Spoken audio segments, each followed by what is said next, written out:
لا يزال الخير حيا ایک بھائی نے یہ سوال کیا ہے کہ عید کے دن فوتگی والے گھر جانا کیسا ہے؟ الجواب، شرعی اعتبار سے بیوی کے علاوہ کسی کے انتقال پر 3 دن سے زیادہ سوگ منانا جائز نہیں ہے۔ اب جب آپ عید کے دن جاتے ہو کسی رشتہ دار کے ہاں، وہاں پر روتے ہو، گریبان چاکتے ہو، تو یہ تو غم کو تازہ کرتا ہے، جبکہ غم کو تازہ کرنا جائز نہیں ہے۔ بیوی کے علاوہ اپنے شوہر پر وہ 4 مہینے 10 دن سوگ منا سکتی ہے، لیکن اس کے علاوہ کسی اور کے لیے جائز نہیں ہے کہ کسی کے موت پر 3 دن سے زیادہ سوگ منائے۔ اس کے بارے میں ایک روایت میں آپ کے سامنے ذکر کرنا چاہتا ہوں۔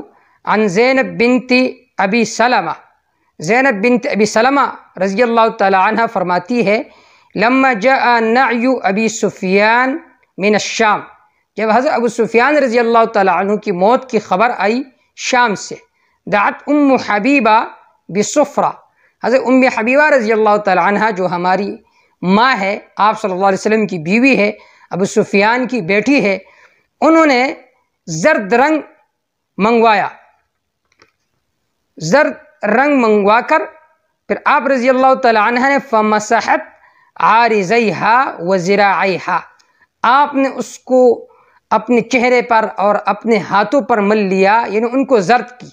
پھر آپ نے فرمایا انی کنت عنہا لغنیہ، یا انی کنت عن ھذا لغنیہ، مجھے ان چیزوں کی کوئی ضرورت نہیں ہے کیونکہ میرا شوہر تو فوت ہو چکا ہے، مجھے کیا ضرورت ہے اس طرح رنگ لگانے کا۔ لیکن لولا انی سمعت النبی صلی اللہ علیہ وسلم یقول، اگر میں نے آپ صلی اللہ علیہ وسلم کو یہ فرماتے ہوئے نہ سنا ہوتا تو میں کبھی یہ کام نہ کرتی۔ آپ صلی اللہ علیہ وسلم نے کیا فرمایا؟ لا يحل لامرأة تؤمن بالله واليوم الآخر ان تحد على میت فوق 3 الا على زوج فإنها تحد عليه 4 اشہر و10، رواہ مسلم۔ کہ آپ صلی اللہ علیہ وسلم نے فرمایا کہ کسی کے لیے جائز نہیں ہے کہ کسی پر سوگ منائے 3 دن سے زیادہ، سوائے اس کے کہ بیوی اپنے شوہر پر سوگ منا سکتے 3 سے زیادہ، لیکن کسی اور خاتون کے لیے یہ جائز نہیں ہے۔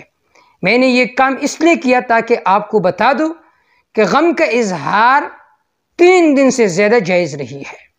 تو آپ جب بھی عید آتا ہے اس کے گھر جب آپ جاتے ہو تو آپ تو ہر سال اس کے غم کو تازہ کرتے ہو، یہ کہاں کہ جائز ہے، بلکہ تو ممنوع و حرام ہے۔ حضرت عبداللہ بن مسعود رضی اللہ تعالیٰ عنہ فرماتے ہیں، قال رسول اللہ صلی اللہ علیہ وسلم، آپ صلی اللہ علیہ وسلم نے فرمایا، لیس منا من ضرب الخدود وشق الجیوب ودعا بدعوى الجاہلیہ، آپ صلی اللہ علیہ وسلم نے فرمایا وہ مجھ سے نہیں ہے، میرا امتی نہیں ہے۔ کون؟ من ضرب الخدود، جو اپنے گالوں کو مارے، پیٹے اپنے آپ کو، وشق الجیوب، اور اپنے گریبان کو پاڑے، ودعا بدعوى الجاہلیہ، جاہلیت والی باتیں کرے، تو وہ لوگ مجھ سے نہیں ہے۔ تو اتنا سخت وعید ہے، لہٰذا ان چیزوں کا خیال کرنا چاہیے۔ واللہ تعالی اعلم